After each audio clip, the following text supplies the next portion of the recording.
A lot of people have a basic perception of what we're doing and music business in general, and if you're at this place or performing at this place, or if I see your face in this spot, you know, you automatically got money. Like, I remember, I mean, the first time we went overseas, I had a couple people asking me for money, like a couple people I ain't heard from in years, a family member. I'm like, because we going overseas now, it looks like we're successful. It looks like we got money, but the thing is, like, this industry is all a hustle. So it's just like, you know, okay, I went overseas, but then, you know, bills are due next month and the week and the month after that, and you got to keep it pushing. Like, you got to keep it consistent, and that's the difficult part. Like, that's the part where it separates.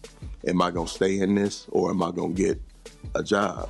And, you know, that's no, I'll never diss anybody for doing what they need to do to get bread. Because, I mean, shit, we grown as hell. A lot of us got families. A lot of us got, you know, got kids and all that stuff. So, I mean, it's like you got to get your bread. But a lot of people think that even as independent artists, which, you know, I'm like, shoot, I'm sponsored by American Express. Like, that's all my shit is coming out of my pocket. Like, if we're going out on tour, it's out of my pocket. Like, I'm paying for that. You know, it even comes down to, like, people hitting you up, like, right when you're sound checking. You know what I mean? Or people thinking that you're in tour buses. It's like, nah, I'm going to Hertz, and I'm renting this van, and, you know, I'm driving the crew around, and that's what it is. Like, we're literally in the trenches. Like, we get our hands dirty every day doing this, and you know, there's been plenty of fucking moments where you want to just be like, fucking, I'm out. I'm trying to think. I mean, I've had a couple of those moments to where, you know, you have promoters that kind of think it's sweet, and it's like, you know, after the show, they looking like, look here, so yeah, so the money that I said that I was going, you know what I mean, is that, like, I had a couple incidents like that, where, you know, we wouldn't go on stage until we got bread. We just, you know, we here, we in the parking lot, crowd is here, but we ain't got no bread. We wait till you go to ATM. Like, we chilling. We all right. We've had that situation. We've had a situation where they come to you, they don't have the bread after the show. I've had to walk someone to the ATM before. Then I've had a situation where someone just didn't pay, and I'm like, yo, I need you to pay us before we leave for the next city. And then it takes them 2-3 months to pay you, and you know, it's just like, at that point, it's just like, yo, man, you know, we're adults, man. And what that does is it filters folks out of your life. It filters situations out of your life, to where now, you know, we look to book more guaranteed shows. So it's just not, you know, we're getting either all of the money up front, half of the money up front, to where it's just like, it's just not even a question anymore. Or it's like, you know, half of the money up front, the rest of the money before we perform instead of after we perform. So you make, like, small adjustments so it doesn't happen anymore. Shoot, one hardship I had didn't even have to do with a promoter. I mean, like, my father passed a couple years ago. So, I mean, that was something that I had to, like, take that morning energy and transfer it into what ended up becoming Skybreak. So, like, you know, if you had somebody close that passed, you know, folks are kind of looking at you to kind of keep your mother up, keep your sister up, keep your family members up, that type of thing, where you don't have no time to really mourn. And then, you know, you get back and folks are always like, yo, man, just put it into the music, man. I'm just sitting there like, well, you know, at that time, you don't feel like doing music. Like, I just feel like kind of moping around all day. And, you know, that's what I did for like a month and a half, literally right in the middle of the production of Skybreak. And finally was able to transfer that energy where I was putting it directly into the music and making the music that I felt like would even make him proud, type of thing. So I would say that's here recently where that would be kind of a fucking moment. Like, you know what? Fuck all this moping shit. Like, I'm getting ready to go in the studio and get it cracking, because I know for sure that I get my hustle from my father. And if my father saw me, if he called me and was like, you know, what you got going on? What cities you going to? What you working on? And I'm just like, I'm kind of in a funk, somebody passed, blah, blah, blah. He'd be like, man, you better get your ass up and go make that music and make that bread. Like, you can't, blah, blah, blah. So, I mean, I know for sure that energy had to be transferred for him. And, that was kind of my motivation and definitely how I flipped it in making Skybreak, and even put a song on there for him. So it came out dope. I guess to go back on my father, just a little bit of background.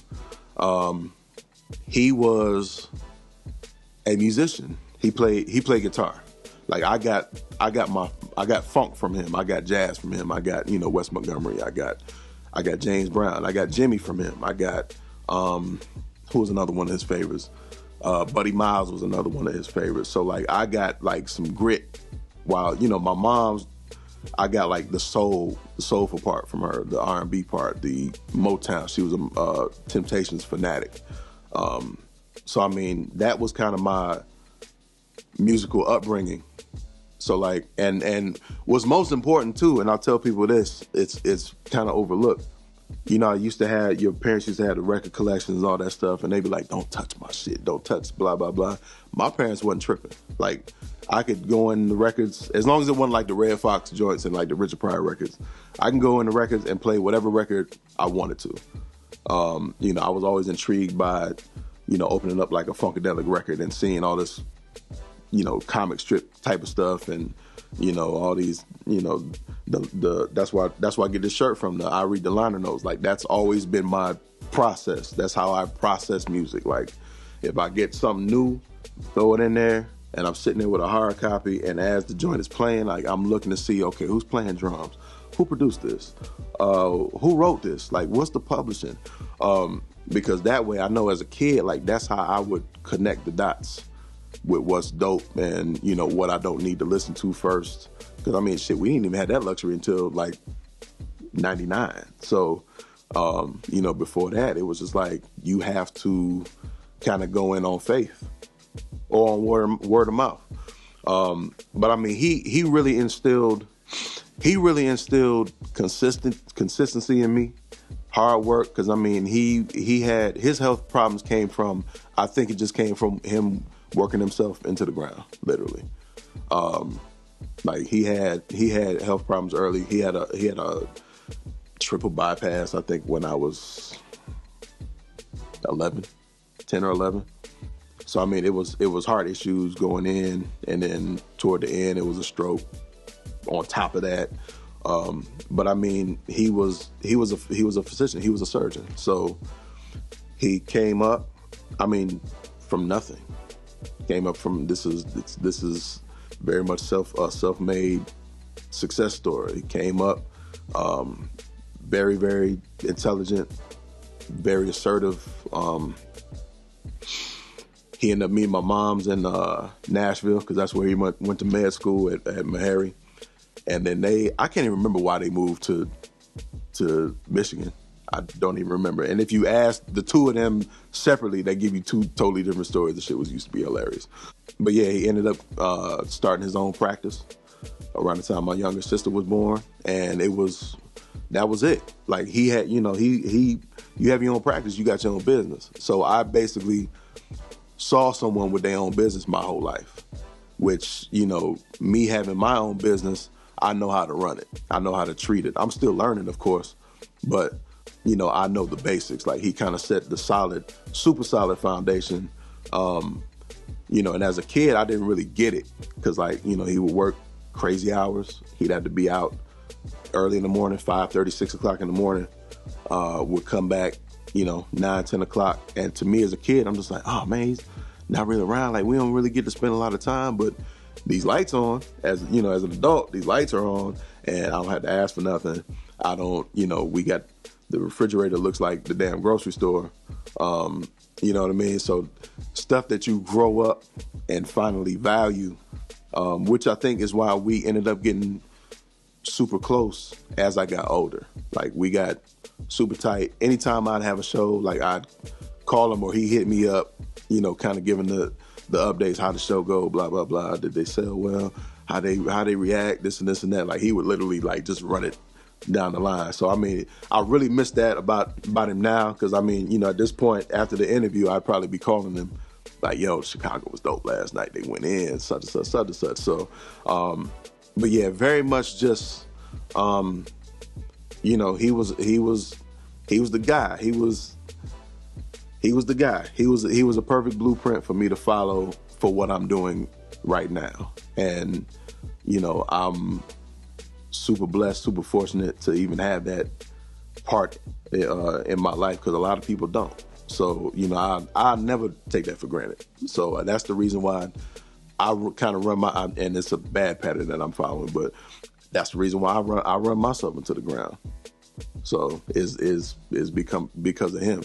But I want to then kind of not necessarily run myself into the ground, but be an example of what, you know, hard work does.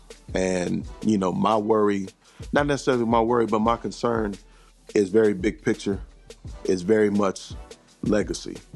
Because I'm like, you know, I could be gone tomorrow. So, you know, if that happens, how will people remember me? Like, will they remember me because of like one show, or will they remember me because of a body of work?